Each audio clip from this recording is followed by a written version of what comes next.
उद्या सगळ्याच महानगरपालिकांसाठी मतदान होत आहे। चंद्रपूर महानगरपालिकेच्या 66 जागांसाठी मतदान होणार आहे आणि यासाठी ईव्हीएम मशीन रवाना व्हायला सुरुवात झाली आहे। चंद्रपूर शहरातील बंगाली कॅम्प इथं असलेल्या झोन क्रमांक 3 च्या कार्यालयातून हे सगळे ईव्हीएम सध्या रवाना केले जात आहेत।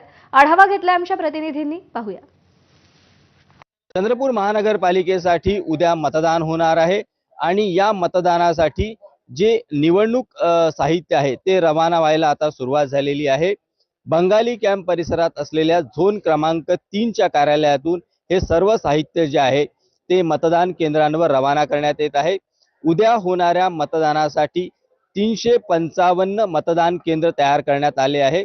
तर या पूर्ण प्रक्रिया राबवण्यासाठी महानगरपालिका आणि इतर विभागाचे 2207 कर्मचारी जे आहेत ते या पूर्ण प्रोसेसमध्ये डिप्लॉय करण्यात आलेले आहे। सोबतच जवळजवळ 1200 पोलीस कर्मचारी देखील ही पूर्ण निवडणूक प्रक्रिया निर्विघ्न पार पडावी यासाठी तयार असतील।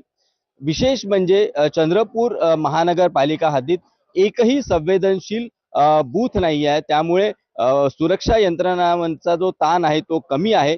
मात्र असं असलं तरी काही विशेष पथकं जी आहे ती तैनात करण्यात आलेली आहे पोलिसांची, जेणेकरून समजा एखाद्या ठिकाणी काही अनुचित घटना झाली, कुठे लॉ अँड ऑर्डरचा प्रश्न निर्माण झाला तर तातडीने पोलीस कर्मचारी तिथे पोहोचू शकतील। आपण अजून एक याच्यामध्ये जो विषय आहे की 17 प्रभाग आहे चंद्रपूर महानगरपालिकेत आणि यासाठी 5 झोन जे आहेत ते तयार करण्यात आलेले आहे। या सर्व झोन निहाय अधिकारी आणि कर्मचारी देखील तयार करण्यात आलेले आहे आणि उद्या चंद्रपूर शहरातले 2,99,994 इतके मतदार जे आहे ते आपला मतदानाचा हक्क बजावणार आहे। सारंग पांडे, एबीपी माझा, चंद्रपूर। आणि या सगळ्या घडामोडींकडे आपलं लक्ष असेल। तुर्तास बुलेटिनमध्ये वेळ झाली आहे छोटासा ब्रेक घेण्याची। थोड्याच वेळात पुन्हा भेटूया।